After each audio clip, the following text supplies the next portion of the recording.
हम लोग बात करेंगे डाइस के बारे में। दोस्तों आज का चैप्टर है रीजनिंग का सेकंड चैप्टर। जैसा कि आप लोगों ने मेरा पहला वीडियो देखा होगा क्यूब का। दोस्तों आज हम बात करेंगे बेसिकली डाइस के बारे में, पासे के बारे में, और डाइस के सारे कॉन्सेप्ट्स को बहुत इजी वे में सीखेंगे। दोस्तों एकदम सिंपल सा प्रोसेस, थॉट प्रोसेस जिसकी मैं बात करता हूँ हमेशा, हम बहुत ही बेसिक तरीके से सीखेंगे और सारे क्वेश्चन सॉल्व होंगे। तो दोस्तों चलते हैं, बात करते हैं डाइस के बारे में। ज्यादा वक्त नहीं लेंगे आप सभी का, ताकि वीडियो छोटा बने और आप लोग को कम से कम टाइम में ज्यादा चीजें मिल सकें। बच्चों यही मेरा मेन मोटिव होता है। देखो बच्चों, डाइस में होता क्या है, बेसिकली ये दो तरह का होता है। एक को हम लोग कहते हैं बेस डाइस, एक डाइस होता है जिसे हम लोग कहते हैं बेस डाइस, और वहीं पर एक दूसरा डाइस होता है बच्चों जिसे हम लोग कहते हैं ओपन डाइस। आप सभी को पता है एक डाइस ऐसा होता है जो प्रसारित पाशा होता है, जिनके सारे फलक दिखते रहते हैं। मतलब मैं बात कर सकता हूं मैक्सिमम 6 या मिनिमम 5 फलक तो आपको दिखते ही रहते हैं, उसे हम लोग कहते हैं ओपन डाइस, जो पूरा खुला रहता है। आपको पता ही है डाइस में 1 से लेकर 6 तक के ही नंबर होते हैं, और यदि हमें 5 नंबर दिख रहा है तो छठा तो हम बता ही लेंगे छठा नंबर कौन सा है। लेकिन इसमें ऐसा नहीं होता है। बेस डाइस में क्या होता है दोस्तों, आपको सिर्फ 3 नंबर्स दिख रहे होंगे और उन्हीं का आपसे अपोजिट पूछाता है। किसी भी नंबर का आपसे अपोजिट पूछ सकता है, सिर्फ आपको यहाँ पर 3 नंबर ही दिखते हैं। होता क्या है, तो हम वन बाय वन बात करेंगे, क्योंकि दोनों चीजों को एक साथ लेकर चलना पॉसिबल नहीं है और वीडियो बहुत लॉन्ग बन जाएगा। इसलिए बच्चों यहाँ पर हम क्या करेंगे, आज हम सिर्फ बेस डाइस की बात करेंगे। ओपन डाइस में किसी और वीडियो में हम बात करेंगे, नेक्स्ट वीडियो में, वहां पर आप देख लीजिएगा। तो आज के वीडियो में सिर्फ बेस डाइस की बात करेंगे। अब बच्चों बेस डाइस में क्या होता है, बेस डाइस यदि आपको जानना है तो इसमें दो तरह के क्वेश्चंस आपके एग्जाम में बनते हैं। और जो केसेस होता है, मैंने जहां तक, आज मैं भी पेपर देता हूं तो मुझे भी पता है बच्चों, जहां तक मैंने देखा है 75% फर्स्ट केस के ही ऊपर क्वेश्चन आता है, 25 सेकंड आता है। बच्चों फर्स्ट केस और सेकंड केस में होता क्या है, यहां पर हमारा एक सिंगल डाइस आता है। पता है सिंगल डाइस मतलब एक पासा बना रहेगा और उसी का विपरीत अंक पूछ लेगा। कोई भी एक सिंगल डाइस बना रहेगा, उसी का आपसे विपरीत अंक पूछ लेगा। लेकिन यहां पर ऐसा नहीं होता है। यहां पर क्या होता है, या तो दो पासा बना रहेगा या दो से भी ज्यादा रहेगा। ठीक है बच्चों, दो रहेगा या मोर देन 2 रहेगा।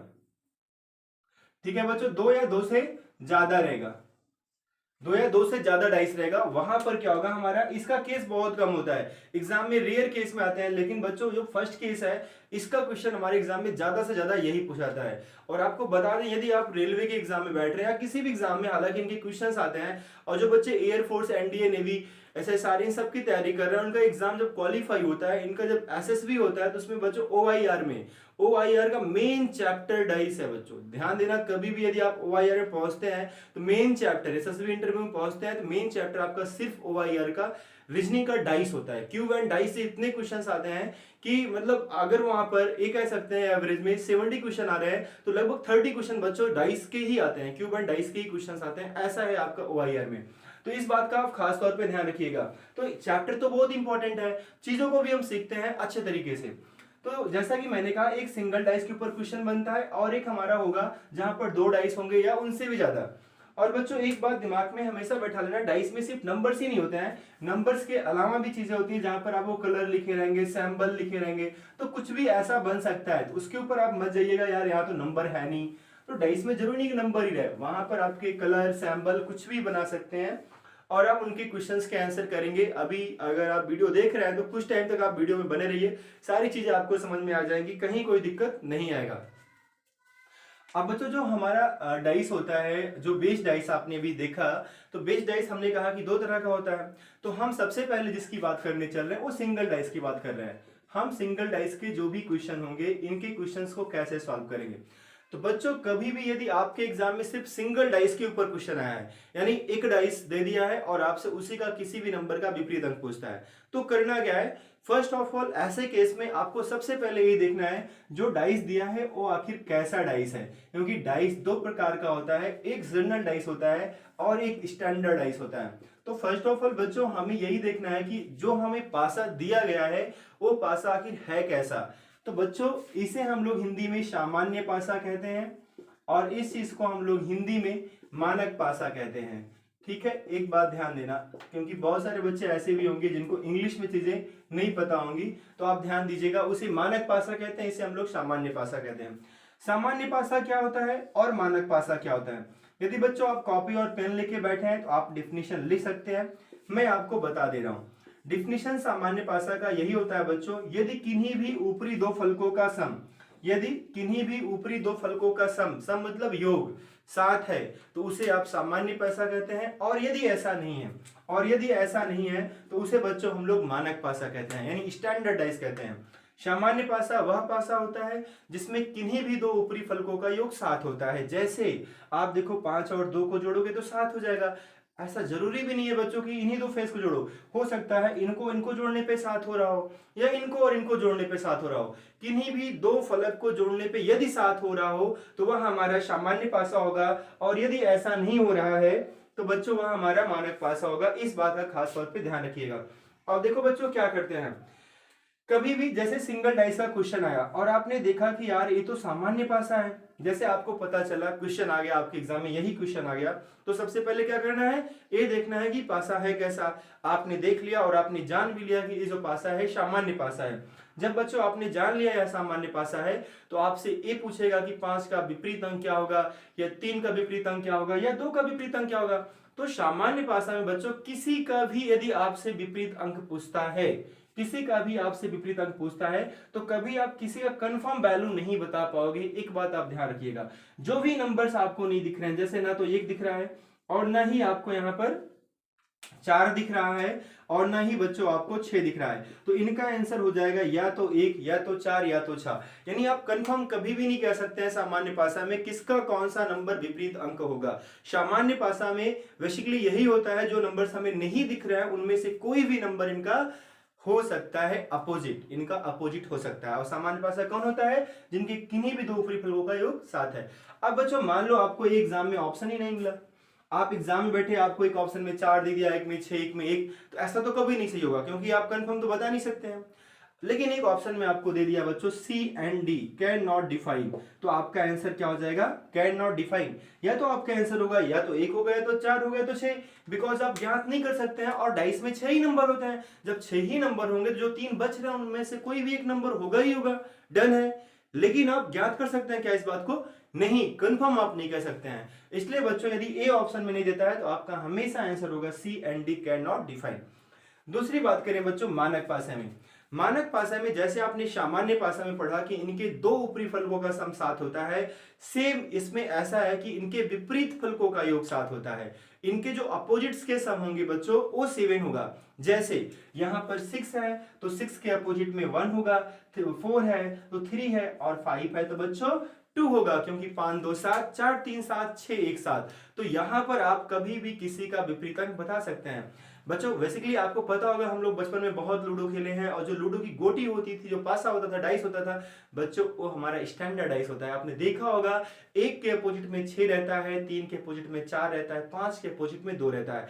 तो बेसिकली बच्चों वो जो हमारा डाइस है वो डाइस कैसा है, स्टैंडर्ड डाइस है। एंड आई होप कि आपको अभी सिंगल डाइस की प्रॉब्लम आपकी सॉल्व हो गई होगी और आप जान लेंगे कि डाइस कैसा है और कौन सा है। तो बच्चों आपके प्रैक्टिस के लिए मैं बुक से क्वेश्चन नहीं ले रहा हूं, मैं खुद से क्वेश्चन आपको दे रहा हूं ताकि आपका प्रैक्टिस हो जाए। बुक आपके पास है, बहुत सारे क्वेश्चंस हैं, नेट से निकाल सकते हैं, कहीं से भी पढ़ सकते हैं, और आप सारे क्वेश्चंस को सॉल्व करिएगा बच्चों। मेरा दावा है कि आपका कोई क्वेश्चन सिंगल डाइस का अब नहीं फंसेगा, ये डन है बच्चों, यदि आपने इतनी बातों को कंफर्म कर लिया है तो। अब देखो बच्चों, जैसे एक क्वेश्चन मैंने आपको यहां पर दे दिया और आपसे मैं पूछ रहा हूं कि इसका विपरीत अंक, आपको सबसे पहले तो ये बताना है कि भाई डाइस कैसा है। जैसे हमने आपसे पूछ लिया कि चलो बताओ 5 का विपरीत अंक क्या होगा, 5 का अपोजिट क्या होगा, 5 के अपोजिट में इस डाइस में क्या है। तो बच्चों चलो ठीक है, एग्जाम में क्वेश्चन आया आपके, ऐसा क्वेश्चन आया तो फर्स्ट ऑफ ऑल आपको क्या करना है, सबसे पहले आपको ये देखना है कि डाइस कैसा है। और आपने देखा कि 4 और 3 को जोड़ के 7 हो रहा है, यदि इनका सम 7 है तो ये हमारा जनरल डाइस है, स्टैंडर्ड डाइस नहीं है। और जनरल डाइस में कभी भी किसी का विपरीत अंक आप नहीं निकाल सकते हैं, इसलिए इसका आंसर होगा कैन नॉट डिफाइन। या तो इसका आंसर हो जाएगा बच्चों या तो 1 या तो 2 या तो 6। यदि ऐसा ऑप्शन में दिया है तो आपका ए आंसर होगा, अदरवाइज आपका ए आंसर होगा।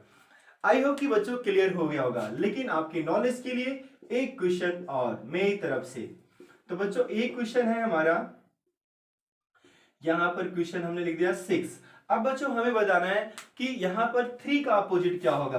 तो हमें तो सबसे पहले यही चेक करना है कि भाई डाइस कैसा है। और हमने देखा कि ये जो डाइस है ना, ये डाइस हमारा मानक है, बिकॉज क्योंकि 5 3 8 हो रहा है, 6 3 9 हो रहा है, 6 5 11 हो रहा है, किन्हीं का भी सम बच्चों 7 नहीं हो रहा है। और यदि ऐसा नहीं हो रहा है तो हमारा डाइस कैसा होता है, स्टैंडर्ड डाइस होता है। और हमें पता है स्टैंडर्ड डाइस में इनके अपोजिट का सम 7 होता है, इसलिए 3 का अपोजिट 4 होगा और हमारा आंसर क्या होगा बच्चों, 4 होगा। बाय द वे यदि हमसे 5 का पूछता तो हमारा आंसर 2 एंड 6 का पूछता तो 1।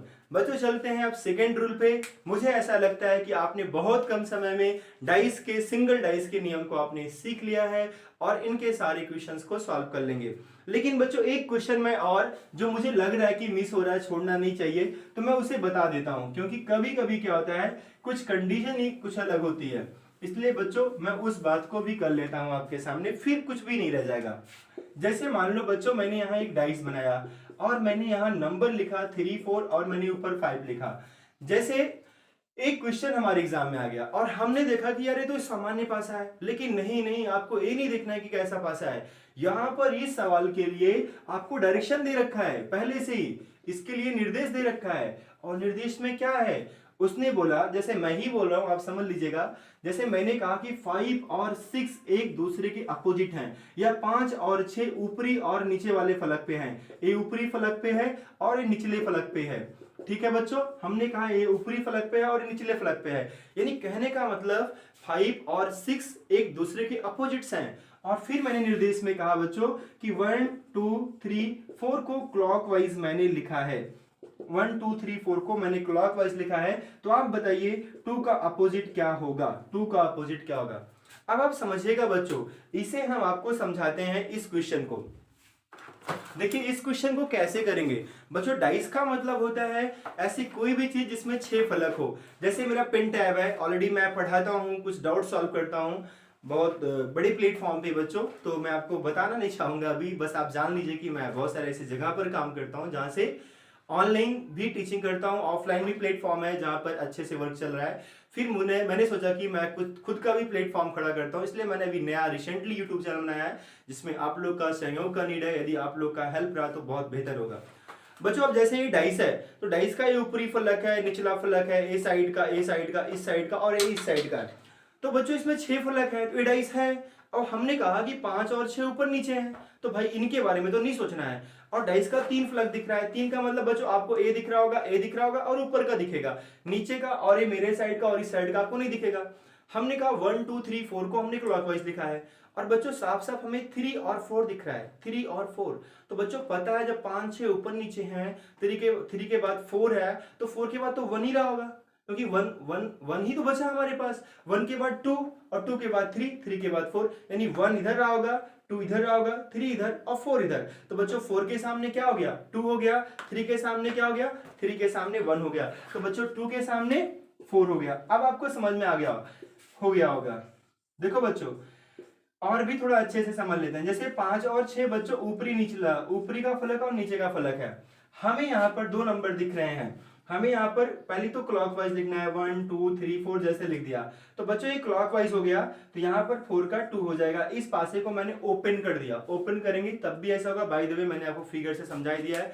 तो बच्चों आपको ये समझ में आ गया होगा कि सिंगल डाइस के क्वेश्चंस को कैसे सॉल्व करना है। बच्चों बहुत ही अच्छा चैप्टर है, यदि आपका ये क्लियर हो गया है। चलते हैं बच्चों सेकंड टाइप 2 और मोर देन 2